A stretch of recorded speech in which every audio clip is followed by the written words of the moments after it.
All right, Mr. Koala here. I am here with Daylight Basement Studios talking about Rightfully Beary Arms. And as you saw on my stream, I like to first be sold the game more or less. So I tend to go to the Steam page, saw that. I read it all about there. And I personally I enjoyed the the elaborate part of the Steam page. They really draw me in. It used a lot of key sentences to pull my attraction. Sure. But now that I'm here at PAX talking to you directly, in your own words, how would you describe Rightfully Beary Arms? Yeah, Rightfully Beary Arms is a bullet hell shoot 'em up dungeon crawler roguelite.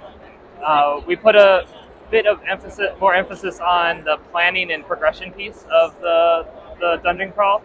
So during your playthrough, you'll actually get to choose which dungeons you want to crawl, and then the potential resources within those dungeons. That allows some actual planning and strategy instead of just like running and gunning everywhere. Okay.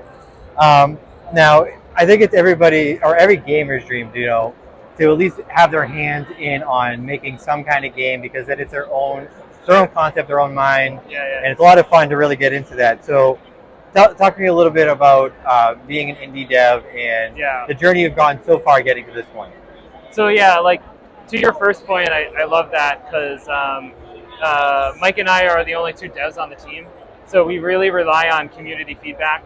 There's like no possible way that we're able to have every single perspective on this game. So we've released like private play tests, we've done public play testing, we've done like demos, and we love hearing what the community thinks and applying that feedback back to the game. To that end, we're planning on early access over the summer. And the whole point of early access is we think that there's a game here that people will find fun, but what we want to do is incorporate the community, get their feedback, and use that feedback to finish the game. Right. And kind of like a two-part question here, because you just mentioned it. It's only the two of you. Yeah. So, being only the two of you, how long has this, maybe not like the entire journey, but how long has like this leg of the journey been? And then how did you go from being a two-dev team to here at PAX East? Like, what was the the jump there, if you would? So it actually started about 4 years ago. That's when we started doing designing and prototyping. And then it wasn't until about like 2 years ago during the pandemic that we really focused a lot more energy on the project. And the way that we grew into getting like a booth here at PAX is honestly, Mike and I were just like, we want to publish a game, we want to make a game. We've made hobby games in the past before, things that like we just like to publish on like itch or just to our friends and family. That's it. And then we decided we actually want to go through the entire from start to end. We're all self-funded, so this is self-published. So this is just all coming from us right now. That's very cool. So what was like the key moment that made you decide like not only just like make a full-on game like you just mentioned from the hobby games, but to bring it all the way to the point where you're here? You said there were like you had that feeling. Was there any like direct like feeling that like pushed you to that point, or honestly it was just Mike and I talking about so Mike and I actually met through IBM. We both worked at IBM, and we were talking about our game dev experiences and kind of making hobby games. And the conversation slowly started, and it was just like, oh, do you want to actually make a game together? And at first, and it actually is still the case, we said if at any point we're not having fun, one of us or either of us can drop doing development and we can go do something else. And we wouldn't hold that against each other. And that's still a philosophy we still hold true today. If we're not having fun, we're not going to keep doing what we're doing here. Yeah, and I want to touch on that because I think that it really is like a key part of the gaming industry, because I've been doing the live content creating and all live streaming for about 2 solid years, pretty much the pandemic as well. Sure. And one of the biggest things I always had, and I always talk about, is community has to be there, because you can't do it by yourself. It has to be a team effort. And you just mentioned it, like having someone there, like if it's not fun, then you gotta, that's the end of it. But that has happened in a lot of different parts of the gaming community. So it's really good to see that coming up through the system there.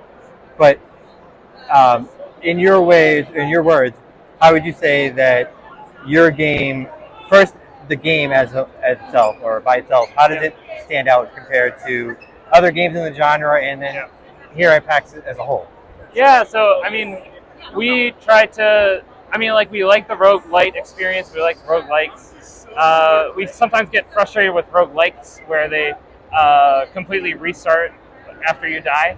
So just kind of putting some of that meta progression into a bullet hell is what I would say mainly inspired us.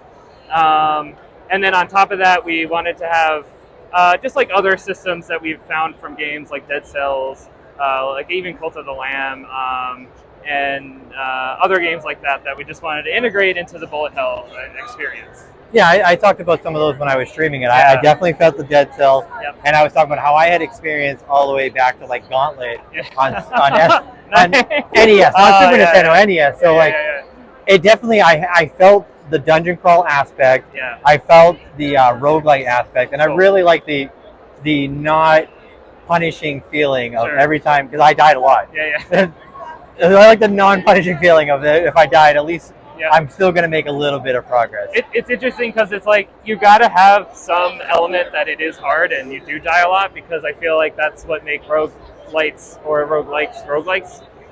But to do it in a way that people don't feel super punished, and we do that by like certain items persist, certain upgrades persist over death. Yeah, and I mean, you mentioned it about developing the game, but I felt it in the game where you said that, you know, if you lose that fun aspect, and like I said, I died over and over again, and I did not lose that fun aspect. The entire time I felt like this is like fun, and if I hop in here again, there's going to be fun enemies. I'm not going to like worry if especially, I mean, you pointed out the boobies. That was, if the bees die, they come back as boobies, and I'm like, that was a tone that flew throughout the entire demo there.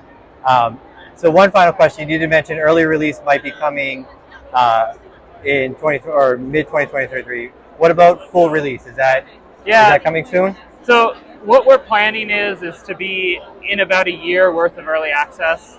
Obviously, things can change, right? Like depending on the community feedback during early access, we may move that date up, or we may push that date back based on the feedback that we're getting. But the current plan is to be about a year in it. And then currently the demo's on Steam. Is that where it's going to be at full release, or do you have any plans to bring it anywhere else?